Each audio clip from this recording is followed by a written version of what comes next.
Welcome to the lunch roundtable with Dr. Timothy Fong and also Victor Ortiz. They gave such amazing presentations on problem gambling in the Latino and Asian communities. We're excited to continue the conversation and also answer any lingering questions that everyone may have from our presentation. So if there are any questions or comments that anyone wants to share, feel free to put in the chat, and we'll be going through all the different questions and comments as well too.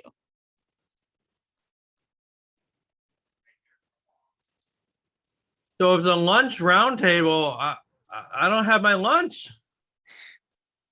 If we were in person, we would have bought lunch for everybody. What would you be serving? Something that's quick and easy. What's convenient for everyone? What's everyone's taste buds feeling today? Portillo's would be excellent. I agree. It's already spring, so maybe something light. Who's feeling a salad right now? Yeah. Something like that. So while we're waiting for the question to come in, help me. And I want to get to know everyone a little bit more. Where's the headquarters of the Illinois Council? I think everyone should feel free to unmute. You know, again, this is supposed to be conversational,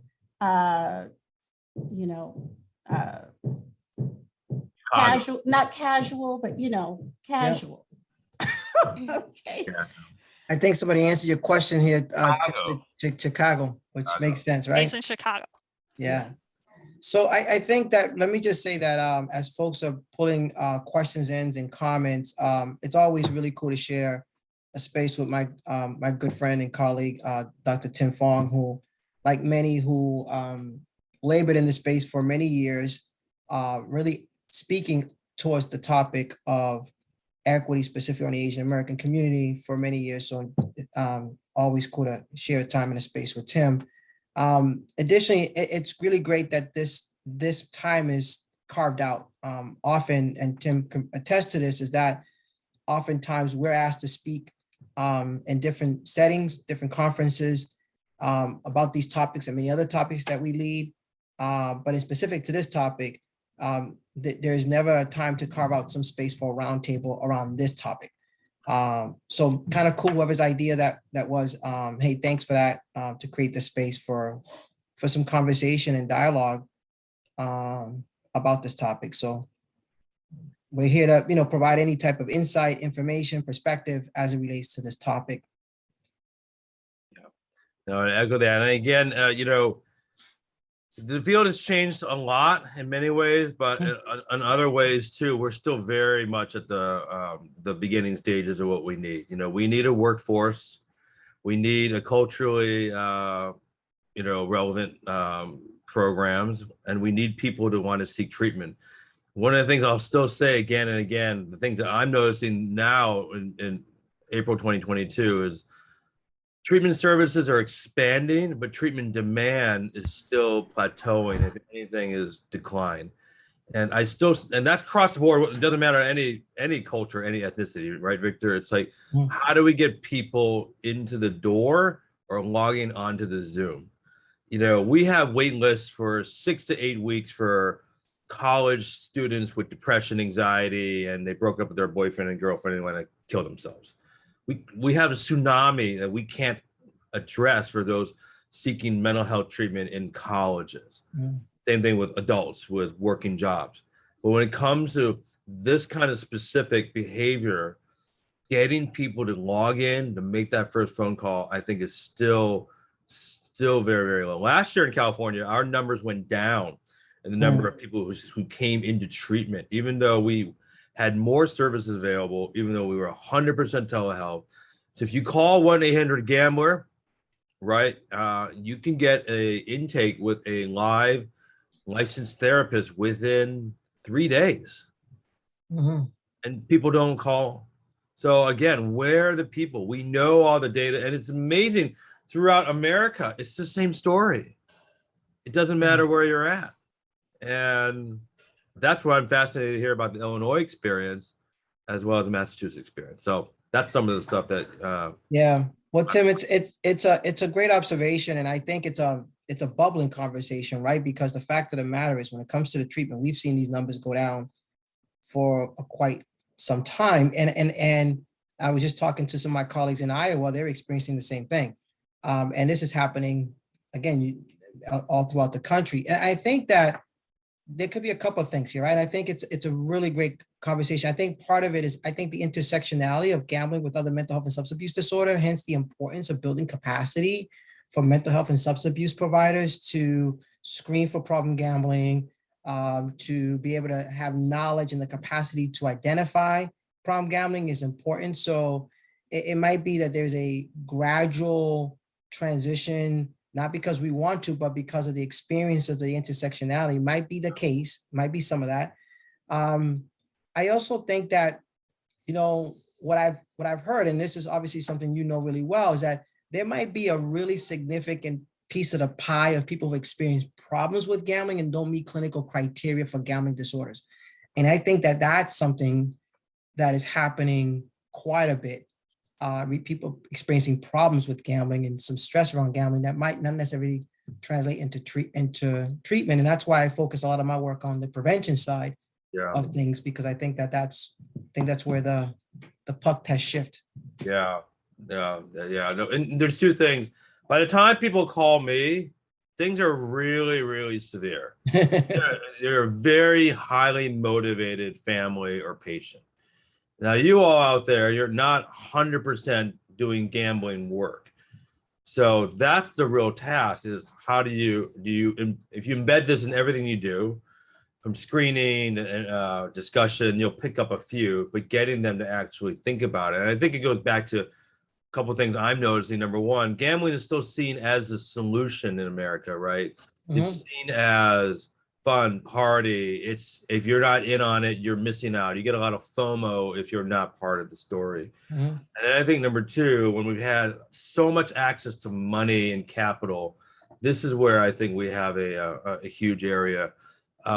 One area of prevention and work I want to see a lot of councils and providers work on is with the predatory lending industry, with the people getting money just so easy. So a lot of my patients get money, Asians as well, online through online lenders within 40 minutes.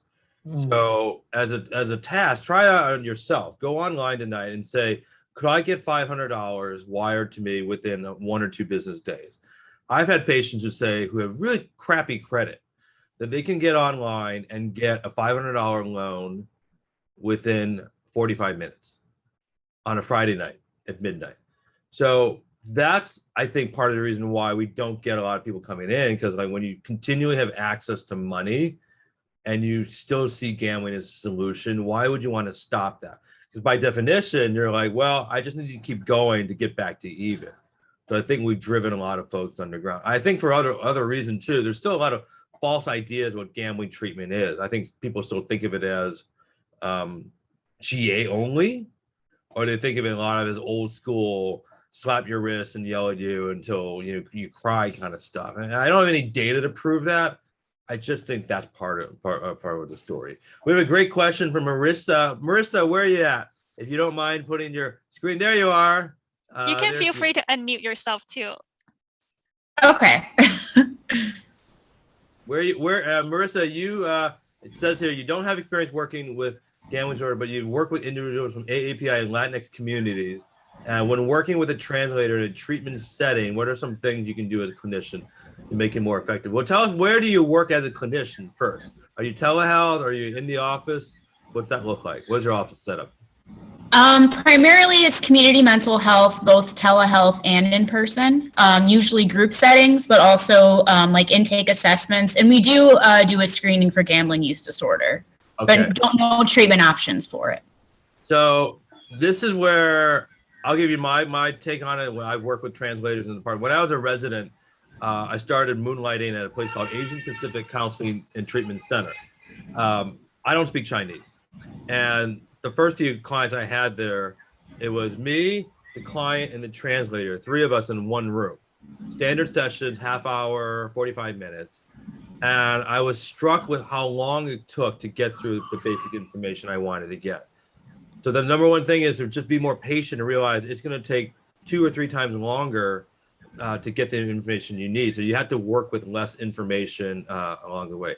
Number two, things do get lost in translation. So again, things like depression, triggers, relapse, these are abstract concepts. And you really have to work not only with the translator to make sure they understand that, but make sure that the client understand that. So the other thing that was helpful for me was working with the translator to really understand what's your background in mental health. What do you know? What are you leaving out? I always famously remember I had one case, the translator went, blah, blah, blah, blah, blah, blah, blah, blah. And I said, what'd she say? What'd she say? What'd she say? And the translator said, she said she's fine. What about all that other stuff? And the translator literally said, you don't need to worry about it. That's not important. And that's when I realized the translator introduces their own biases, their own judgments on what should be included or not included. And so that's a live translator. So it's much easier, I think, with a live translator because there's a relationship you have with the third person in the room. So it's really a team approach. When it's on the phone, I tell you, that's much, much harder. Did Ashley vanish somewhere? With our problem gambling telephone intervention, they use the AT&T translators. It's the same thing. It's just another voice. So I really think, I'm curious if someone else has any other ideas, but I think you have to make it more effective by being more patient, by explaining things and knowing I could probably only achieve 1 or 2 goals during the session, and that's okay. So you have to leave a lot of information and a lot of work on the table before you finish up. Victor, do you want to add anything to the question or any thoughts that you want to share as well? No, Tim, I think covered that really well. I think it's this is why we need these opportunities to have translators is what it meets the immediate need. But I also just want to point out, and I know Tim would agree with this, is that this is why we need to continue to build capacity of language capacity within the treatment workforce, because those nuances that Tim talks about, they're critical to assessments. They're critical to that engagement. So, in the short term, yes, using translators, it's what we should do and need to because people need access, but we should also think about larger issues about how do we continue to improve language capacity within the workforce, which is across the spectrum, not just in gambling, but also in substance abuse and mental health. Thank you Both for so sharing. much. And I'm glad Marissa's question got answered. I know Elizabeth wrote in the chat that she also has a question to ask. So if Elizabeth, you can come off mute, that'd be great. Sure, Dr. Fong, I thought it was really interesting how you shared how some of the industry advertising is bringing some really targeted messaging that, uses colors and maybe phrasing that might be well received in the Asian American community. Do you have any suggestions on particular language or concepts that could be well received when trying to promote the idea of safer gambling practices or help seeking? This is where you have to include the folks in the community. Los Angeles Chinatown is not Chicago Chinatown, and it's not Boston Chinatown. So I think it's marketing 101. You try out different things, and if you get good reception, great. If you don't get anything, then you need to stop it. You can't get into these, oh my God, we're going to do a 12-month campaign with this one ad. You gotta do feedback and other ideas, and you have to look at where are we targeting. Again, I can't say it enough. Downtown Chinatown, Chicago should be your starting point. I know you have a couple of service agencies here that you're contracted with. They're there. Unlike other states, there aren't really any other places. There's downtown, there's Chinatown, there's Devon Street, right, for Indian Americans. There's, some Asian markets out in Downers Grove and various other things like that. But once you start heading south, like St. Charles, into that area, there's not a lot of Asian communities. The last time I looked, I think that messaging is always similar. You should go look at what other states have done, but incorporate your own Illinois specific messaging. I think those residents in Chinatown, they have different stories than the New York Chinatown residents. They respond to different needs. San Francisco Chinatown was interesting a few years ago. they did just person on the street to say, what are people worried about as the number one quality of life issue in San Francisco Chinatown? It was safety. Safety was number one. That meant being beaten up, robbery, things like that. And this was pre-pandemic, before the rise of AAP I Hate, before the rise of a lot of these crimes that are captured on camera. It was safety. And San Francisco Chinatown folks, the Nico's operation, I always remember that. I said, what do you mean safe? It's San Francisco, it's Chinatown, it's a tourist destination. They're like, no, Tim, it's not. It's drugs and homelessness and gangs and other things that we never would have thought of. But that's San Francisco Chinatown, which is embedded in the city. They use that theme of safety to incorporate in their gambling prevention messaging, in part to say the tea house is a safe place, that this organization provides tips on community safety. And also it made them realize the casinos were really safe places. So when you start to identify why people were drawn to the casinos, the buses were safe, the casinos were safe, no one gets robbed inside the casino. And those were the elements that were locally created. That may not be true in Chicago Chinatown. So that messaging can't be the standard across states. It's got to be local. Again, what do we respond to in Illinois? Cubs, Bears, Bulls, that sort of, sport messaging. And I think those are still really powerful messaging that can incorporate a lot of Illinois attention. And I got to joke about this because I'm from Illinois. 294, right? 1994, when you go to O'Hare, what do you see? All those billboards for Brian Urlacher and his Ryan Sandberg, with their hair restoration. I've always like, why they have so much? That's where those billboards for gambling may be effective if you had other significant Illinois folks. I know I'm rambling. All right, Victor, what else do you have on that? Do you have anything else on that? No, Tim, you raised some good questions, and I think that the essence of it is that any type of campaign should always start with the engagement of the community. I know that we have good intentions because we have some ideas and we want to really work to prevent harm and things of that nature. And we have some idea, but the openness and the willingness to engage community is critical.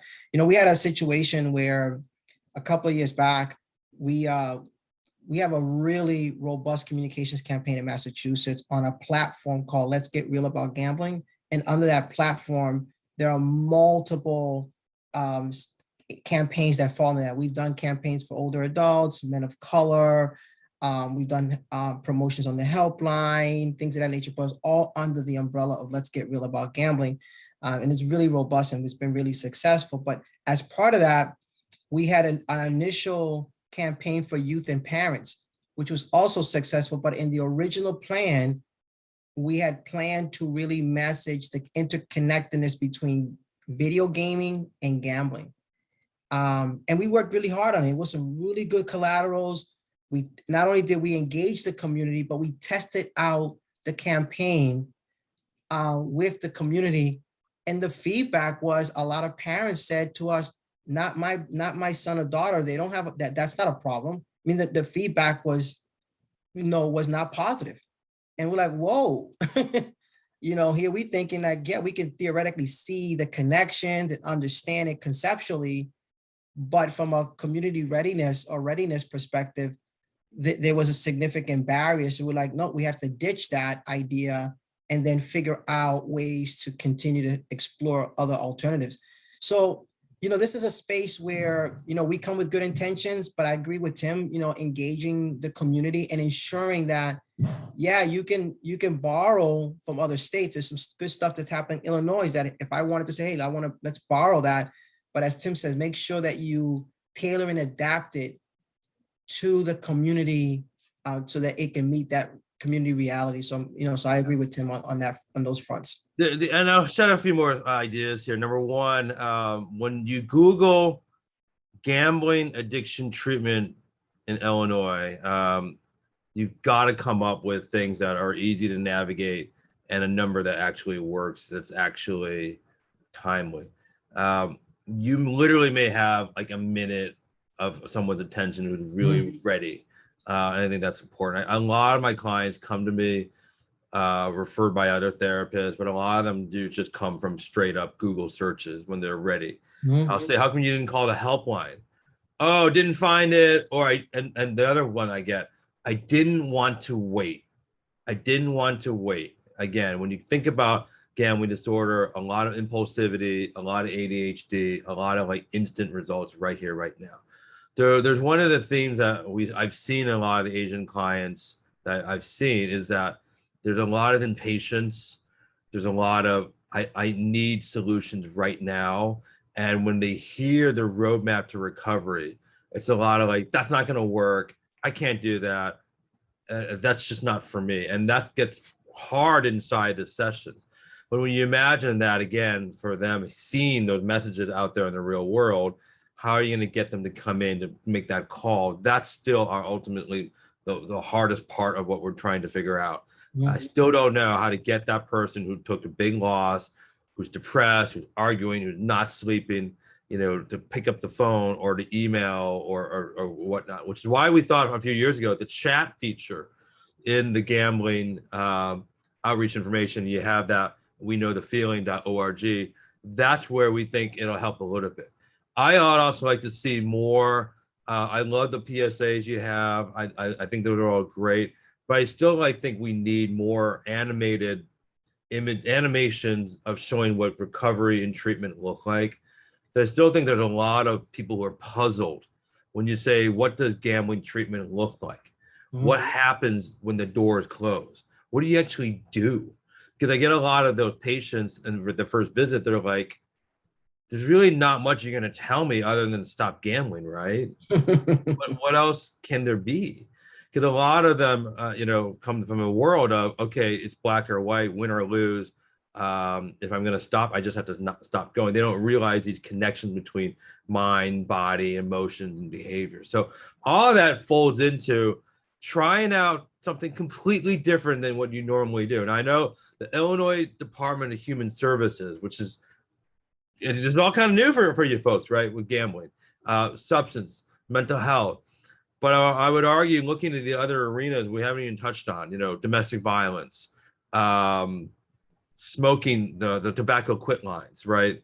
Bankruptcy courts, schools, troubled students, folks coming out of jail. All those areas inside public health, Department of Health Services, I think should be targeted for specific prevention, early intervention, and again, some of these modified ads. And I'll just say it again as a crystal clear example. Intimate partner violence, domestic violence, these are the things that we know gambling disorder are underneath. But those clinicians and those providers rarely, if any, even will talk about gambling. I've had a number of cases. I had one case famously where it was a lottery and she just had lottery tickets stacked to the room. And she was the perpetrator of domestic violence, not the victim. And she was beating on her husband and whacking him with sticks and taking money out of his account and literally taking his credit card. He came to me for treatment. And I said, you're a victim of domestic violence. And when he heard that, he started bawling because no one had ever made that link. And again, I know I'm rambling a little bit, but get back to this general question of newer areas to target, newer departments inside your Department of Health and Human Services. It has to be those links. It's so much easier to make those links to gambling to that service than to realize, wow, there's no link at all. It's definitely there. There's always a link. I can even make a link to climate change and environment, the problem gambling based on traffic and environmental and energy needs of casino, blah, blah, blah. So I think that's what we're going to be doing. We're going to be basically making gambling is embedded into everything we do. And every single service agency is inside our department. And I think that's the way we expand our reach. Thank you so much to the both of you for sharing and also answering Elizabeth's question. Are there any other questions that anyone wants to propose in the chat? Or if you feel comfortable, you can unmute yourself and share.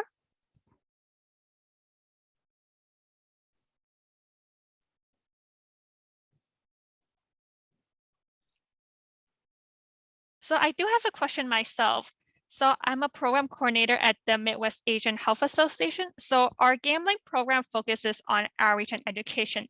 So I work a lot with parents and students of Chicago Public Schools. So my question is that when we're explaining to parents and explaining to youth or students about, say, the line between gaming, the line between gambling, like how should we tell that story? How should we tell that narrative so that they understand youth can also be exposed to problem gambling. They can also be addicted to gambling or all kinds of negative consequences that comes with when gaming or simple gaming just turns into gambling down the line. How should we tell that story? Well, how are you telling it now? And in what format? So there are different ways that we do it. So first off, we would share kind of examples of how some of the video games that they play might have kind of images of casinos or kind of lottery machines or those type of image, saying that even if it's just a regular video game that students are playing or your kids are playing, they can also be exposed to, or the kind of not intentional, but maybe they can also be exposed to a lot of the methods that the casino industry are using for marketing as well too. So we start off with saying that it is possible for your kid, even though it's just a regular video game, they can also be exposed to some of the tactics or marketing strategies that the casino industry are posing as well too. So we start off the story that way. That's our first step. Well, let me say this. This is a great question, and we've actually I've been having this conversations with multiple colleagues all over the country, and it's quite interesting. I'm interested to hear what Tim thinks as well. But there's an aspect of gambling that I think has been evolving, right? I mean, I think for years people looked at gambling like, oh my God, this is really, really bad, and it can be, right? But there's some aspects of the gambling and even the video gaming aspect that how much of that is social and how much of that is truly recreational in the sense that it could be positive in some aspects of folks, right? And I've had people say this to me. So we have to be open to the notion that there are some people experiencing video gaming, for example, of this, and where there is some evidence of entertainment. I think about my own self, right? As a kid growing up, I'm kind of dating myself here a little bit, man. Back in the days, we used to have Atari. So you could probably guess how old I am.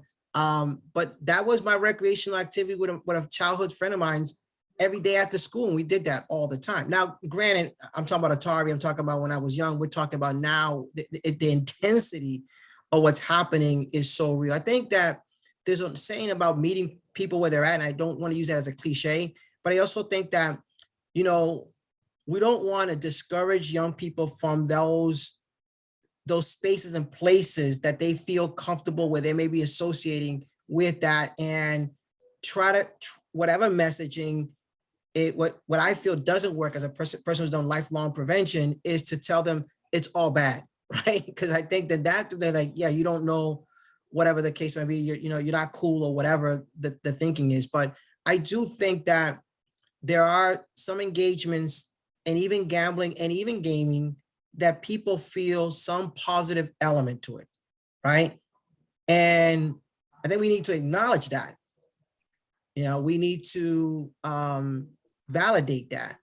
But we then need to find ways within that to say, does a person understand or is aware of certain elements that can become problematic without discouraging them from participating or giving, and I'm interested here, Tim. So that's a conversation we've been having. I've been having with many people all over the country around that balance.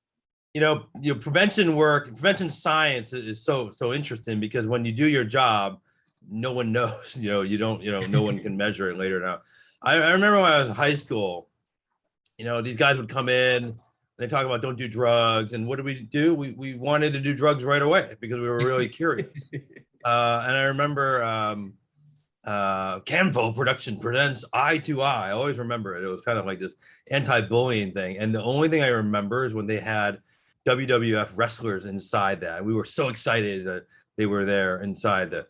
But the truth about prevention is it's dialogue and conversation. And so when your audience is the parents, my thing I always want parents to hear about is you need to play these games with your kids. And even if you don't want to play, just watch them play. Have them explain what they're doing.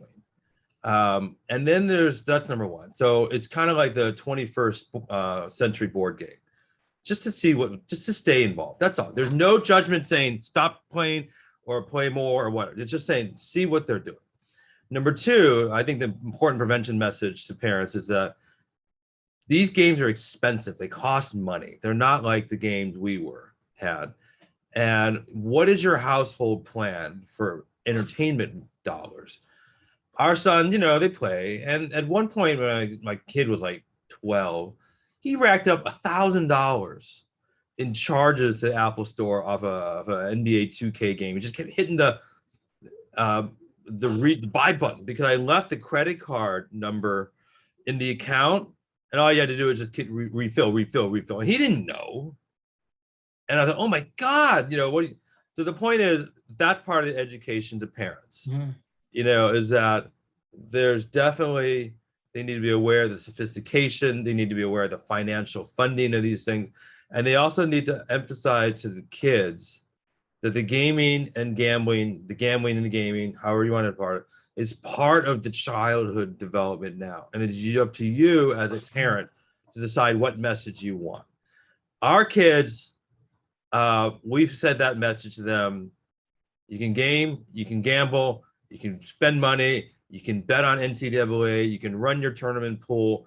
All that's illegal. I'm not going to tell you no, but I'm going to tell you when I start seeing signs of addiction or problem, we're all going to have a serious conversation. So I always say to parents, the early signs of addiction can be so different across any kid, but your child, sleep problems, personality changes, not developing, not having a wide variety of interests. So that's all part of it. I've had so many parents who are like, my kid's addicted to video games. They bring the kid in. I see the kid. I talk to the parents. Kid's not addicted at all. Kid's been neglected. And the kid is actually an excellent video gamer and wants to do it professionally. So, Lena, what I'm saying to you is the conversation, exactly what Victor is saying. It's not us giving you information. It's us sharing information, and it's encouraging conversation. Mm-hmm. I draw the line very simply when a parent says, how do I know it's too much? I say, when there's more problems than there are good things. So that could be, again, grades, fighting, not developing life skills, not having other life interests. Those are the easy things. Yeah. The hard part is for the kid who looks at you, Lena, and is like, oh, what does she know about video games? What's she going to tell me that I don't know? She doesn't know anything. That's your real task, is how do you have a good prevention program when the conversation flows, when the kids want to keep talking. And they're not wanting to keep talking, go back to the drawing board and say, wait a minute, what are we doing? We're not engaging them. Why aren't they talking more? That's all. I'll leave it at that. I would add this really quickly if I could. I think early on in my, when I first started in this space over 12 years ago, I remember we were doing sort of basic gambling 101 trainings to providers. And I remember I made a statement, I made it quite a few times, that, providing examples of what is gambling to the general public. And I remember saying that Chuck E. Cheese is a form of gambling. And I remember parents would come to me and say to me, oh my God, Victor, is my son, daughter a gambler? They're gonna become a gambler because we're parents and we love our kids and, we get concerned. And then I think after a short period of time, I saw an article come out in New Jersey where it talked about and questioned whether, Chuck E. Cheese was gambling. And then I just came because as for my just visual experience, that when you come in this space, you see so many, we're so accustomed to looking at things like video games or casinos or lotteries as gambling. But I would tell you, when you look around our society, whether it's you go pull up at McDonald's and they give you the McDonald's tickets to Monopoly game, whether you go to H&R Block and you file your taxes and they give you a makeshift scratch tickets, or your local grocer that they have a little little slot machine that you can win coins for free things. This is so culturated in our society that I think that it's important to understand that it exists, and it's becoming sort of part of our the way that we do things. And then with this particular younger generation of folks, is everything that you do is through technology, right? And so it just opens up a lot of questions about what preventative strategies we can use to continue to raise awareness and guide young people through a stage of in a phase through health and wellness. So a Yeah. lot of complicated Oh, things to unpack. One thing, one message I like to see more of, we have these themes, a lot of young people, they'll hear winning isn't the only thing, it's everything. And particularly in a lot of Asian families, you still see that with the tiger parenting, if you get an A-, you're a failure. I don't think we address that enough in the modern age. With these young people going through the pandemic, you still see that gambling celebrates winning, right? Winning is equated as worth. You're a winner, you're super smart. We just finished up, the most gambled on event every year, the March Madness. And our youngest son, he won the pool. And he's been running around the house the last 3 days. I'm a winner. I'm so smart. I know what I'm doing. I'm the champ. And I had to sit down with him and said, this isn't skill at all. And they're like, Dad, you went out in the first round. You don't know anything. And the point being, and I don't want to trigger anyone, but the point being is the conversation should be about winning isn't everything. Winning is nice, but you can't put it all. And I think that's when you get that intersection. Gaming, gambling, young people, winning feels good because they're somehow embedded and told that if you don't win, you're not good. Yeah. So the prevention message should be, how do you be a more successful in losing? How do you be a successful loser? How do you be how do you not be a bad winner? And I think that's the strat. I go back to when I was in high school. I know we got to wrap up. I was very competitive. I hated losing. I wanted to be first chair violin. I wanted to be top dog in the SATs. And that, to this day, I wish I hadn't been like that. That's your prevention message, is to reframe gaming and gambling is about winning and self-worth. It's about fun. It's about community. It's about connection. Why Victor and I enjoyed those video games growing up is we did it with other people. Exactly. That's the difference. And you have to emphasize that in prevention.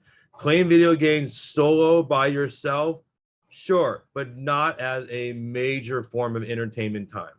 So one of the questions I ask the young people is, what percentage of your time are you gaming by yourself? If they say, I would rather game by myself and not with anyone else, I know they have crossed that line to unhealthy. I know we got to wrap up, and I just want to say this in wrapping up. Just want to take a few minutes. I know Tim feels the same way. Anytime we get a chance to participate, to both share and learn, I know that I'm grateful. I know Tim is grateful for that space.